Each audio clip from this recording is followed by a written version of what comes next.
बड़ा एक मज़ेदार इंफॉर्मेशन लेके आएगा। ये है Lenz law and the conservation of energy. मुझे लगता है कि शायद आप बहुत ज़्यादा आनंद इसका लेंगे यदि आपने इसके इलेक्ट्रोमैग्नेटिक इंडक्शन के पुराने वीडियो ध्यान से देखे होंगे, तो आपको ये वीडियो बहुत ज़्यादा इंफॉर्मेटिव लगेगा। इसमें है कि एक 1834 ईस्वी में, इन 1834, एक German physicist lens who survived between 1804 to 1865, उन्होंने एक रूल दिया जिसका नाम था लेंस लॉ। और इस रूल से जो पोलरिटी ऑफ द ईएमएफ है उसको बहुत क्लियरली इन्होंने बताने की कोशिश की है इस रूल से। आपने देखा है कि आपने किए हैं एक्सपेरिमेंट नंबर 6.1, 6.2 एंड 6.3। तीन एक्सपेरिमेंट जब आपने किए, इन तीनों एक्सपेरिमेंट को करने के बाद एक मैथमेटिकल लैंग्वेज में हमने इन एक्सपेरिमेंट का रिजल्ट लिखने की कोशिश की कि जो ईएमएफ होती है वो होती है minus of rate of change of magnetic flux, कि कितनी तेज़ी से मैग्नेटिक फ्लक्स जो है वो चेंज होती है। अब ये एक्सपेरिमेंट जब आपने किए तो उसका एक्सप्लेनेशन हम वैसे अभी करेंगे, पर आपने ये देखा था कि कभी गैल्वेनोमीटर का जो डिफ्लेक्शन था वो टुवर्ड्स राइट था, कभी वहाँ डिफ्लेक्शन था ही नहीं, और कभी वो डिफ्लेक्शन जो था वो टुवर्ड्स लेफ्ट था। इस लेंस लॉ और लेंस लॉ से आप ये समझने की कोशिश करेंगे हम कि ये डिफ्लेक्शन का कारण क्या था, क्योंकि यही एक पार्ट रह गया था हमें डिस्कस करने के लिए। तो अब हम इसको डिस्कस करते हैं। तो पहले हम लेंस लॉ की डेफिनेशन इस मैथमेटिक्स से समझने की कोशिश करते हैं कि आपके साथ एक सबसे पहले हम डायग्राम बनाते हैं। तो डायग्राम बनाना ये शुरू किया हमने, और ये वही कॉइल C1 है जिसको आपने बार बार देखा है, और ये इसके बीच में यहाँ गैल्वेनोमीटर है which is used to detect the current, और ये मैग्नेट है जिसको आप या तो इसकी ओर ला रहे हैं या फिर आप इसको इससे परे ले जा रहे हैं। See carefully. ये जो मैथमेटिक्स बना वो कुछ इन एक्सपेरिमेंट से ही बना। तो वो आपने पिछले आर्टिकल में सीखा था कि जैसे ही मैग्नेट इसकी ओर आता है या परे जाता है तो इसमें क्या होता है, चेंज इन मैग्नेटिक फ्लक्स होती है। ये देखिए आप, इसमें क्या होता है, चेंज इन मैग्नेटिक फ्लक्स होती है। और ये जो चेंज इन मैग्नेटिक फ्लक्स है, इससे क्या होता है, इससे ईएमएफ पैदा होती है, और इस ईएमएफ से ही इसमें करंट पैदा होता है जिसको गैल्वेनोमीटर डिटेक्ट करता है। तो फिर इस नेगेटिव साइन का क्या मतलब है, आज हमने इस आर्टिकल से इस नेगेटिव साइन के बारे में पढ़ना है। तो हम इसकी स्टेटमेंट ज़रा लिखते हैं जो आपको बड़ी इंटरेस्टिंग लगेगी। देखिए कभी ना, आप देखो कि कभी करंट जो है, जो डिफ्लेक्शन है वो राइट साइड में है, और कभी लेफ्ट साइड में है, कभी है ही नहीं। तो इसको समझना है आपने, because the direction of current depend करता है कि पोलरिटी ऑफ द बैटरी क्या है। आपको पता है कि जो positive terminal of the battery से करंट लीव होता है, तो यदि बैटरी को आपका पॉजिटिव टर्मिनल राइट की ओर है तो करंट इधर से जाएगा, और यदि इस तरीके से है तो करंट इधर से जाएगा। तो पोलरिटी उसकी चेंज होती चली जाती है। Direction of current is decided by the polarity of the battery. अब इसको आपने समझना है यहाँ से कि यदि एक बार डिफ्लेक्शन जो है गैल्वेनोमीटर की राइट साइड है, दूसरी साइड लेफ्ट, दूसरी बार लेफ्ट साइड में है, यदि आप मैग्नेट को कॉइल की ओर लेके आते हैं, तो फॉर एग्जांपल के जो जो डिफ्लेक्शन है वो टुवर्ड राइट साइड है, जब आप परे को की ओर लेके जाते हैं तो डिफ्लेक्शन जो है वो टुवर्ड लेफ्ट है। इसका मतलब क्या हुआ कि जो ईएमएफ के लिए पोलरिटी जो है वो चेंज होती चली जाती है। तो ये पोलरिटी चेंज कैसे होती है, इसके बारे में ही लेंज लॉ है, ये समझना है आपने। तो अब मैं इसकी पहले डेफिनेशन लिखता हूँ, फिर समझाने की कोशिश करता हूँ। देखिए इसकी डेफिनेशन कुछ ऐसे रहेगी कि द पोलरिटी ऑफ, एक एक चीज़ आपको समझ आएगी। द पोलरिटी ऑफ, पोलरिटी कैसे बनेगी, पोलरिटी ऑफ इंड्यूस्ड ईएमएफ, जो ईएमएफ पैदा होगी, polarity of induced EMF, bracketed में इसको ऐसे लिख देता हूँ, वो कुछ इस तरीके से होगी, इज सच दैट, ये करंट को पैदा करेगी, क्योंकि आपको पता है ईएमएफ ही ये जो ईएमएफ है इसी से करंट पैदा होता है. So is such that it tends to produce the current. It tends to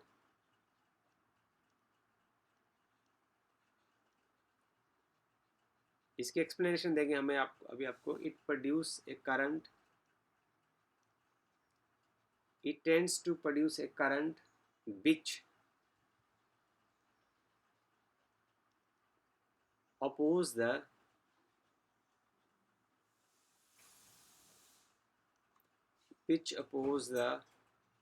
change in magnetic flux. Which oppose the change in magnetic flux that produced it.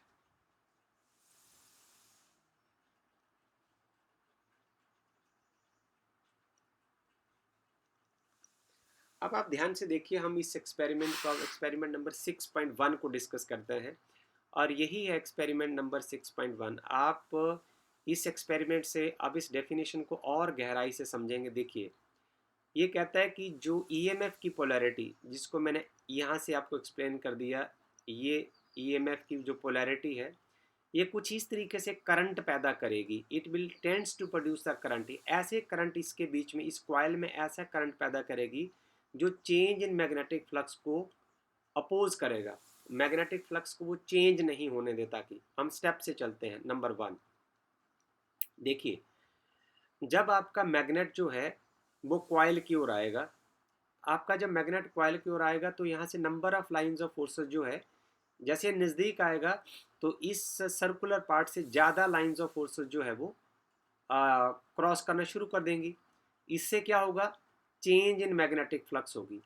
ये जो चेंज इन मैग्नेटिक फ्लक्स होगी ये EMF को पैदा करेगी. अब सवाल ये है, लेंस कहता है कि ये ईएमएफ कुछ इस तरीके से पैदा होगी, ये इस तरीके से, इसकी जो पोलैरिटी इस तरीके से बनेगी ताकि वो करंट को कुछ इस तरीके से पैदा करे जो फर्दर मैग्नेटिक फ्लक्स का विरोध करे, चेंज इन मैग्नेटिक फ्लक्स का विरोध करे. इसका मतलब क्या हुआ? इसका मतलब साफ ये हुआ कि जैसे मैग्नेट इधर को आ रहा है उसकी वजह से ज़्यादा number of lines of forces जो है वो इन क्वाइल्स के बीच में से गुजर रही है. तो क्या करेगा? करंट इस तरीके से बनेगा ताकि ये इस मैग्नेट के इधर आने का विरोध करे. उसके लिए क्या होना होगा? उसके लिए क्या होगा? करंट जो होगा इस साइड से फ्लो करेगा और इसका डायग्राम कुछ इस तरीके का बन जाएगा. मतलब ये वाला लूप है, मैं इस लूप की बात कर रहा हूँ और ये मैग्नेट है जो इसकी ओर आ रहा है. इसको ज़रा गौर से देखिए, जस्ट सी इट केयरफुली. ये नॉर्थ और साउथ है. तो ये जो करंट है वो एंटी क्लॉकवाइज डायरेक्शन में फ्लो करेगा ऐसे करके. So current will start flowing in anticlockwise direction. वो ऐसे फ्लो करेगा. तो और इस टाइम और किस तरीके से करेगा? वो इस यहाँ यदि ऑब्जर्वर है तो उसको ऐसा लगेगा कि ये नॉर्थ पोल है. सो नॉर्थ को रिपेल करेगा और आपका मैग्नेट जो है वो कुछ एक फिक्स डिस्टेंस के बाद आगे नहीं जा सकेगा और मैग्नेटिक फ्लक्स चेंज नहीं होगी. यही लेंज लॉ है. एक बार फिर से पढ़िए कि polarity of the induced EMF is such that it tends to produce the current. ये यहाँ करंट इस तरीके से पैदा करने की कोशिश करेगी ताकि यदि जैसे नॉर्थ पोल इसकी ओर आ रहा है तो ये नॉर्थ पोल को रिपेल करेगी कि आगे नहीं आना है, ताकि क्योंकि नॉर्थ पोल के नज़दीक आने से मैग्नेटिक फ्लक्स चेंज होती है. तो करंट कुछ इस तरीके से इस कॉइल में पैदा होगा ताकि चेंज इन मैग्नेटिक फ्लक्स ना हो सके. केस नंबर 2, पहला केस था व्हेन नॉर्थ पोल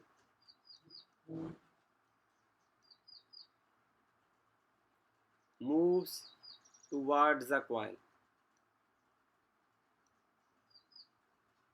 पहला केस वो था जब नॉर्थ पोल इधर को आता है. अब हम दूसरे केस में चलते हैं. When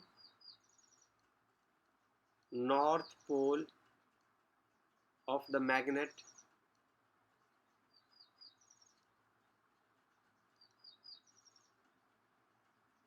moves away from the coil. इस केस में देखें जरा क्या होता है.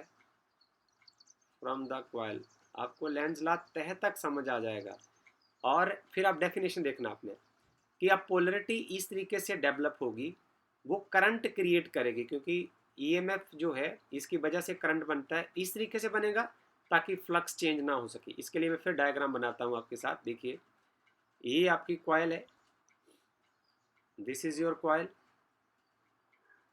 दिस कॉइल इज C1 और ये गैल्वेनोमीटर है। अब आपका जो मैग्नेट है वो परे की ओर जा रहा है। You are taking your magnet away from this coil. This is north pole and this is south pole. You are taking this magnet away from the coil. तो क्या होगा जब ये परे की ओर जाएगा, अब जो लाइंस ऑफ फोर्सेस जो इसके बीच में से क्रॉस होना डिक्रीज होती चली जाएंगी। यदि वो डिक्रीज होंगी तो चाहे चीज़ बढ़े कोई, चाहे घटे, तो चेंज तो फिर भी आता है। तो ये क्या होगा, जैसे ही आपका मैग्नेट जो है वो परे की ओर जाएगा, अवे फ्रॉम द कॉइल जाएगा, तो फिर भी चेंज इन फ्लक्स होगा। अब होना क्या है कि ईएमएफ अब कुछ इस तरीके, इसकी पोलरिटी इस तरीके से बनेगी कि इस कॉइल का जो ये वाला सर्कुलर पार्ट है, इसमें इसको मैं ऐसे बना देता हूँ। अब इसमें करंट की डायरेक्शन ऐसे डिटरमिन होगी ताकि ये मैग्नेट परे नहीं जाए, क्योंकि मैग्नेट के परे जाने से क्या हो रहा है, मैग्नेटिक फ्लक्स चेंज हो रही है और चेंज होने से ईएमएफ पैदा हो रही है। तो अब इस कॉइल में ये बन जाएगा साउथ पोल। तो करंट इस तरीके से बहेगा, इसमें मींस करंट जो है इस केस में कैसे बहेगा, क्लॉकवाइज डायरेक्शन में बहेगा, ऐसे करके। नाउ ये करंट इस साइड से बहेगा। अब देखिए, पिछली बार करंट जो है टुवर्ड राइट बह रहा था, इस बार करंट जो टुवर्ड लेफ्ट बहेगा, ताकि ये वाला जो पार्ट है इसमें करंट जो है वो क्लॉकवाइज बहेगा। The current will flow in this way and this end will become the south pole. Now this south pole developed in the coil will attract the bar magnet, क्योंकि इसके परे जाने से फ्लक्स जो है वो चेंज हो रही थी, अब ये परे नहीं जाने देगा, इसको यहाँ के लिए एक अट्रैक्टिव फोर्स क्रिएट करेगा। इट विल प्रोड्यूस से attractive force that will oppose the change in magnetic flux. So this is all about the Lenz law, which determine the polarity of the induced EMF and as a result of the direction of the current. So ये जो negative sign है, अब आपको इसका मतलब समझ आ गया है कि the polarity of the induced EMF is such that it oppose, negative sign shows that it oppose the, ये वाला पार्ट क्या है, चेंज इन मैग्नेटिक फ्लक्स। एक बार फिर आपके लिए लिख देते हैं, ये देखिए EMF जो है वो negative of rate of change of magnetic flux है। तो ये क्या करेगा, नेगेटिव साइन शोज दैट ये रेट ऑफ चेंज को अपोज करेगा। The current will produce in the coil in such a way that it oppose, ये किस पार्ट को, ये देखिए यहाँ मैं इसको फिर लिख देता हूँ, change in magnetic flux, it will oppose the, ये क्या है, दिस इज इंड्यूस्ड ईएमएफ। अब इस मैथमेटिक्स से भी आप कर सकते हैं, polarity of the induced EMF is such that it tends to produce the current that will oppose the change in magnetic flux. So this is the meaning of the negative sign, right?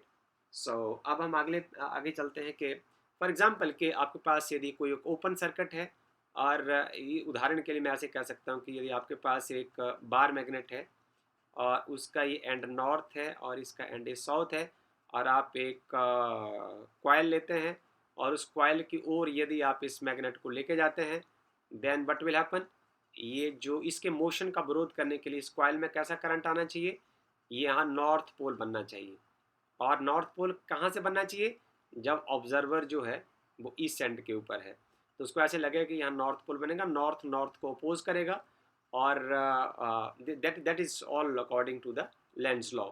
इसका दूसरा example हम अलग colour लेके आपको बताते हैं कि for example कि यदि आप नॉर्थ पोल को इधर ना करके आप नॉर्थ पोल को इधर रखते हैं, यहाँ साउथ पोल को लेके जाते हैं, और यहाँ आप एक रिंग रखते हैं, तो ये अब जो रिंग है वो क्या करेगा, ये फिर चेंज इन फ्लक्स का जो है वो विरोध करेगा। Arrows are like this,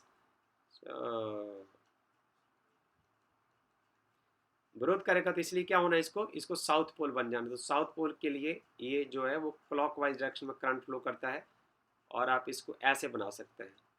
okay, so this is what the uh, Lenz law for the open circuits. अब हम अगले स्टेप में करते हैं कि Lenz law and the conservation of energy. So हमारा जो second half of this lecture है वो है कि हमने कंजर्वेशन ऑफ एनर्जी के बारे में भी पढ़ना है. तो ये आपको बड़ा इंटरेस्टिंग लगेगा, साधारण लगेगा, क्योंकि आप कंजर्वेशन ऑफ एनर्जी के बारे में तो काफ़ी समय से पढ़ते आ रहे हैं. तो यहाँ हम लिख देते हैं conservation of energy. So length law and now this is conservation of energy. So conservation of energy के कंसेप्ट को समझने के लिए आपको क्या करना है, सबसे पहले हम ये मान के चलते हैं कि फॉर एग्जांपल के ये देखिए आपके पास ये एक बार मैग्नेट है, ये इसका नॉर्थ एंड है और इसका साउथ एंड है. और अभी तक जो हमने आपके साथ चर्चा की उसके अकॉर्डिंग ये इस वाले पार्ट में करंट जो है एंटी क्लॉकवाइज डायरेक्शन में बहना चाहिए, सो दैट ये वाला एंड जो है वो नॉर्थ पोल बन जाए. हम एक मिनट के लिए एक गलत अवधारणा पाल कर चलते हैं कि फॉर एग्जांपल कि ऐसा ना हो. यदि ऐसा नहीं हो तो हम ये मान के चलें कि यदि ऐसा हो जाए कि आपका ये जो बार मैग्नेट है, यहाँ इसका साउथ पोल और ये इसका नॉर्थ पोल, और इस रिंग में यदि ये वाला एंड जो है उसमें क्लॉकवाइज डायरेक्शन में यदि करंट चलता है, आई मीन ये वाला जो एंड है वो साउथ पोल यदि बन जाए, तो क्या होने वाला है.